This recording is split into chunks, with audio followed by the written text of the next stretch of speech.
ನಮಸ್ಕಾರ ವೀಕ್ಷಕರೇ, ನಾನು ನಿಮ್ಮ ವೈದ್ಯೆ ಪಲ್ಲವಿ KS ಅದ್ವೈತ ಆಯುರ್ವೇದ ಚಿಕಿತ್ಸಾಲಯ ಶಿವಮೊಗ್ಗದಿಂದ ಮಾತಾಡ್ತಾ ಇದ್ದೀನಿ. ಸೊ ಕಳೆದ ಸಂಚಿಕೆಯಲ್ಲಿ ನಾವು ಜಿಂಜಿವೈಟಿಸ್ ಬಗ್ಗೆ ಮಾತಾಡ್ತಾ ಇದ್ವಿ. ಅಂತಂದ್ರೆ ನಮ್ಮ ವಸಡಿನ ತೊಂದರೆಗಳ ಬಗ್ಗೆ ಮಾತಾಡ್ತಾ ಇದ್ವಿ. ಅದರ ಸ್ಟೇಜಸ್ಗಳು ಅಂತಾನೆ ಹೇಳ್ಬಹುದಾಗಿರುತ್ತೆ. ಫಸ್ಟ್ ಸ್ಟೇಜಲ್ಲಿ ಸ್ವಲ್ಪ ಬ್ಲೀಡಿಂಗ್ ಆಗ್ತಾ ಇರೋವಂಥದ್ದನ್ನ ಕಾಣಬಹುದಾಗಿತ್ತು. ಎರಡನೇದ್ರೊಳಗೆ ಹಲ್ಲಿನ ರೂಟ್ಸ್ಗಳು ಸ್ವಲ್ಪ ಎಕ್ಸ್ಪೋಸ್ ಆಗಿರುವಂಥದ್ದನ್ನ ನೋಡಬಹುದಾಗಿತ್ತು.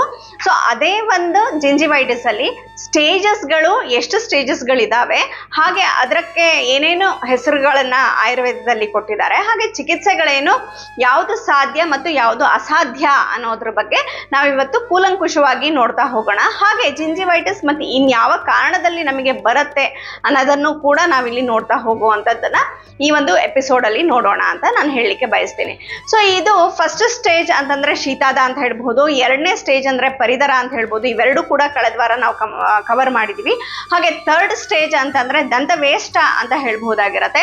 ನಾಲ್ಕನೇ ಸ್ಟೇಜ್ ಉಪಕುಶ ಅಂತ ಹೇಳ್ಬಹುದಾಗಿರುತ್ತೆ. ಐದನೇ ಸ್ಟೇಜು ಸೌಶೀರ ಅಂತ ಹೇಳ್ಬಹುದಾಗಿರುತ್ತೆ. ಆರನೇ ಸ್ಟೇಜು ಮಹಾಸೌಶೀರ ಅಂತ ಹೇಳ್ಬಹುದಾಗಿರುತ್ತೆ. ಇದೆಲ್ಲ ಸ್ಟೇಜಸ್ ಅಂತಾನೆ ನಾವು ಪರಿಗಣಿಸಬಹುದಾಗಿರುತ್ತೆ. ಸೊ ಯಾಕೆ ಅಂತಂದ್ರೆ ಇದರ ಚಿಕಿತ್ಸೆ ಎಲ್ಲವೂ ಕೂಡ ಒಂದೇ ಆಗಿರುತ್ತೆ. ಆದ್ರೆ ಇದರೊಳಗೆ ಸಿವಿಯಾರಿಟಿ, ಸೈನ್ಸ್ ಅಂಡ್ ಸಿಂಪ್ಟಮ್ಸ್ ಅಲ್ಲಿ ನಾವು ನೋಡ್ತಾ ಹೋಗುವಂಥದ್ದಾದ್ರೆ ಇದರ ಸಿವಿಯಾರಿಟಿ ಒಂದು ಉತ್ತರೋತ್ತರವಾಗಿ ಅಂದ್ರೆ ಥರ್ಡ್ ಸ್ಟೇಜ್ಗಿಂತ ಫೋರ್ತ್ ಸ್ಟೇಜ್ಗಿಂತ ಫಿಫ್ತ್ ಸ್ಟೇಜ್ ಹೆಚ್ಚಾಗ್ತಾ ಇರುವಂಥದ್ದನ್ನ ನಾವಿಲ್ಲಿ ನೋಡ್ಬೋದಾಗಿರುತ್ತೆ. ಅಂತಂದ್ರೆ ನಿಮಗೆ ಶೀತಾದದಲ್ಲಿ ಫಸ್ಟ್ ಸ್ಟೇಜಲ್ಲಿ ಜಸ್ಟ್ ಬ್ಲೀಡಿಂಗ್ ಗಮ್ಸ್ ನಾವು ನೋಡ್ಬೋದಾಗಿತ್ತು. ಎರಡನೇ ಸ್ಟೇಜಲ್ಲಿ ನಮ್ಮ ಹಲ್ ಸ್ವಲ್ಪ ಎಕ್ಸ್ಪೋಸ್ ಆಗಿರುವಂಥದ್ದನ್ನ ನಾವಿಲ್ಲಿ ನೋಡ್ಬೋದಾಗಿತ್ತು. ಹಾಗೆ ಮೂರನೇ ಸ್ಟೇಜ್ ಅಂದ್ರೆ ದಂತವೇಷ್ಟದಲ್ಲಿ ನಮಗೆ ಹಲ್ ಕಂಪ್ಲೀಟ್ ಆಗಿ ಎಕ್ಸ್ಪೋಸ್ ಆಗಿರುವಂಥದ್ದನ್ನ ನಾವಿಲ್ಲಿ ನೋಡ್ಬೋದಾಗಿರುತ್ತೆ. ಹಾಗೆ ಉಪಕುಶದಲ್ಲಿ ಸ್ವಲ್ಪ ಈ ಹಲ್ಲುಗಳ ಮಧ್ಯದಲ್ಲಿ ಗ್ಯಾಪ್ ಇರುವಂಥದ್ದನ್ನ ನಾವಿಲ್ಲಿ ನೋಡ್ಬೋದಾಗಿರುತ್ತೆ.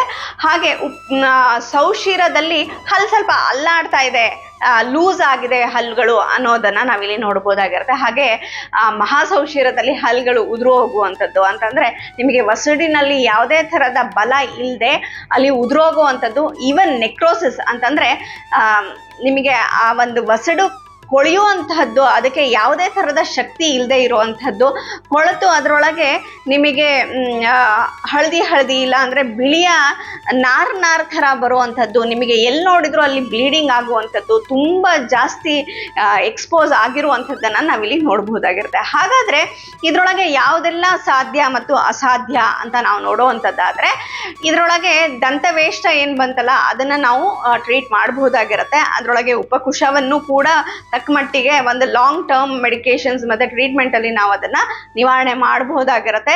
ಸೌಶೀರ ಎಲ್ಲಿ ಹಲ್ಲುಗಳು ಅಲ್ಲಾಡ್ತಾ ಇದೆ ನಿಮಗೆ, ವಿಚ್ ಇಸ್ ಫಿಫ್ತ್ ಸ್ಟೇಜ್ ಅಂತ ನಾನೇನು ಹೇಳ್ದಲ್ಲ, ಇದನ್ನ ಸ್ವಲ್ಪ ಕಷ್ಟ ನಿಮಗೆ ನಿವಾರಣೆ ಮಾಡುವಂಥದ್ದು. ಮಹಾಸೌಶೀರ ಯಾವಾಗ ನಿಮ್ಮ ಇಮ್ಯೂನ್ ಸಿಸ್ಟಮ್ ಕಂಪ್ಲೀಟ್ ಆಗಿ ಲೋ ಆಗಿದೆ, ಎಲ್ಲಿ ಮುಟ್ಟಿದ್ರೆ ಅಲ್ಲಿ ನಿಮಗೆ ರಕ್ತ ಬರ್ತಾ ಇದೆ, ಏನನ್ನು ಕೂಡ ತಿನ್ನಕ್ಕಾಗ್ತಾ ಇಲ್ಲ, ಹಲ್ಲುಗಳೆಲ್ಲ ಉದುರು ಹೋಗ್ತಾ ಇದೆ ಅಂತ ಅಂದಾಗ ಖಂಡಿತವಾಗಿ ಇದು ಅಸಾಧ್ಯ ಅಂತ ಹೇಳಲಿಕ್ಕೆ ಬಯಸ್ತೇನೆ.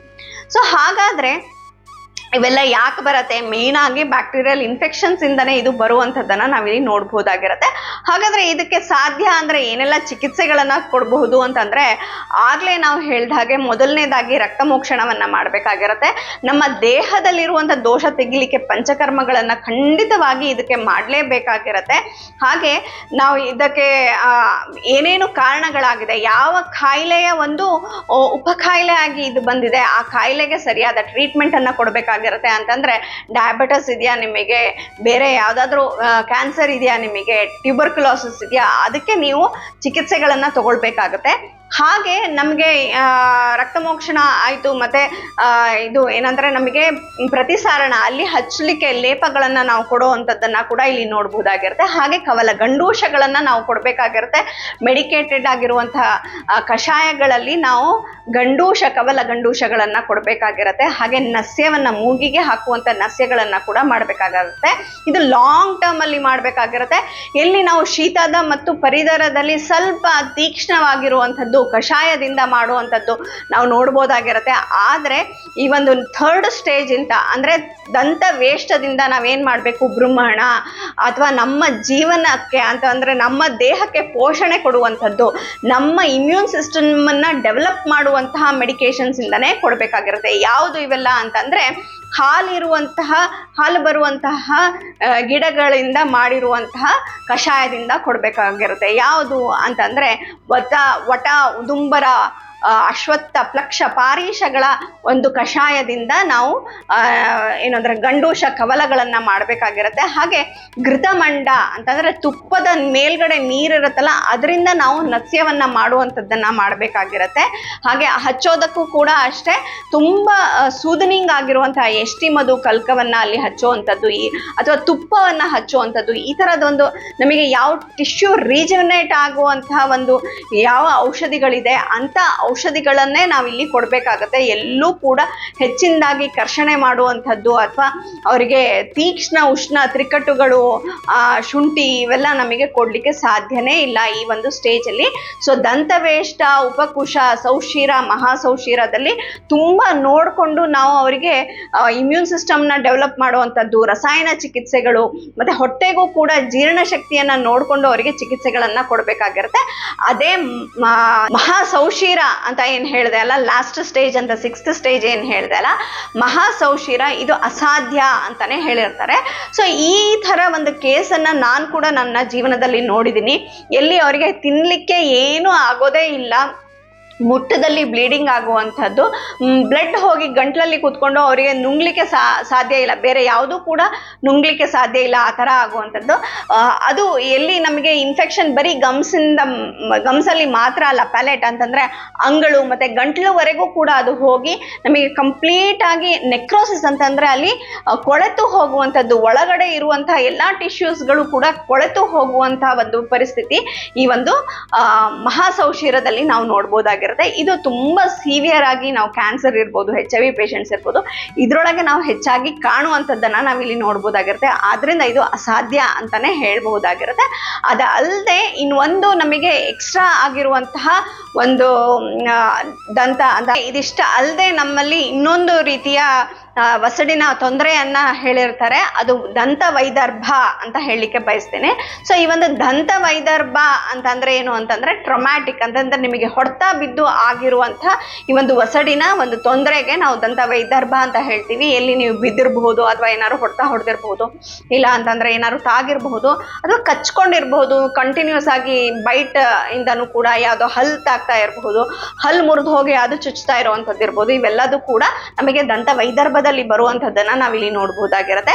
ಸೊ ಈ ಒಂದು ದಂತ ವೈದರ್ಭ ನಿಮಗಿದೆ ಅಂತಂದ್ರೆ ಟ್ರೊಮ್ಯಾಟಿಕ್ ಆಗಿ ಅಥವಾ ಇಂಜುರಿಯಿಂದ ಉಂಟಾಗಿರುವಂತಹ ವಸಡಿನ ತೊಂದರೆ ಇದೆ ಅಂತಂದ್ರೆ ಖಂಡಿತವಾಗಿ ಅದರೊಳಗೆ ನಾವು ಕವಲ ಗಂಡೂಷಗಳನ್ನ ಕೊಡಬೇಕು. ಯಾವ್ದ್ರಿಂದ ಅಂತಂದ್ರೆ ಮಂಡದಿಂದ, ಅದೇ ತುಪ್ಪ ಮೇಲಿರುವಂತಹ ನೀರಿನಿಂದ ನಾವು ಬಾಯನ್ನ ಮುಕ್ಕಳಿಸುವಂಥದ್ದನ್ನ ಮಾಡಬೇಕಾಗಿರುತ್ತೆ. ಹಾಗೆ ಶೀತ ಉಪಚಾರಗಳನ್ನು ಮಾಡಬೇಕಾಗಿರುತ್ತೆ.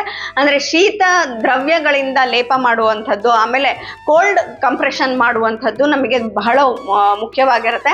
ನೀವು ನೋಡಿರ್ಬೋದು, ಗಾಯಗಳಾದಾಗ ನಾವು ಖಂಡಿತವಾಗಿ ಅಲ್ಲಿ ಕೋಲ್ಡ್ ಕಂಪ್ರೆಷನ್ಸ್ಗಳನ್ನು ಹೆಚ್ಚಾಗಿ ಕೊಡುವಂಥದ್ದನ್ನು ನಾವು ನೋಡ್ಬೋದಾಗಿರುತ್ತೆ. ಪ್ರತಿಸರಣ ಕೂಡ ಅಷ್ಟೇ ಎಷ್ಟಿ ಮಧು ಈ ಥರ ಕೋಲ್ಡ್ ಪ್ಯಾಕ್ಗಳನ್ನು ಹಾಕುವಂಥದ್ದನ್ನು ನಾವು ಇದರೊಳಗೆ ಮಾಡಬೇಕಾಗಿರುತ್ತೆ.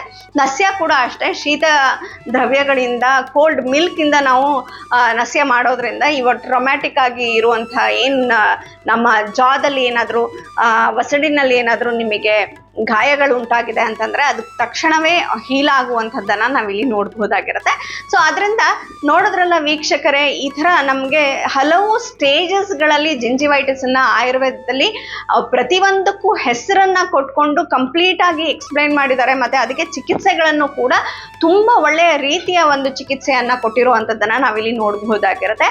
ಮಹಾಸೌಶೀರ ಒಂದು ಬಿಟ್ಟು ಬೇರೆ ಎಲ್ಲ ಒಂದು ಏನು ಅಂದರೆ ನಿಜದ ಅಥವಾ ವಸಡಿನ ತೊಂದರೆಗಳಿಗೆ ಖಂಡಿತವಾಗಿ ನಮ್ಮಲ್ಲಿ ಒಳ್ಳೆಯ ಚಿಕಿತ್ಸೆ ದೊರೆಯುವಂಥದ್ದನ್ನು ನಾವಿಲ್ಲಿ ನೋಡಬಹುದಾಗಿರುತ್ತೆ. ಅದರಿಂದ ನಿಮಗೆ ಈ ಒಂದು ವಸಡಿನ ಯಾವುದೇ ಥರದ ತೊಂದರೆ ಇತ್ತು ಅಂತಂದರೆ ಖಂಡಿತವಾಗಿ ನೀವು ಆಯುರ್ವೇದದ ಮೊರೆ ಹೋಗ್ಬೋದು, ಇಲ್ಲ ಅದ್ವೈತ ಆಯುರ್ವೇದ ಚಿಕಿತ್ಸಾಲಯಕ್ಕೆ ಸಂಪರ್ಕ ಮಾಡಬಹುದಾಗಿರುತ್ತೆ. ನೀವು ಕರೆ ಮಾಡಬೇಕಾಗಿರುವಂಥ ಸಂಖ್ಯೆ 9187484210 ಕರೆ ಮಾಡಿ ಅಂತ ಹೇಳ್ತಾ ನನ್ನ ಮಾತುಗಳನ್ನು ಮುಗಿಸ್ತೀನಿ. ನಮಸ್ಕಾರ.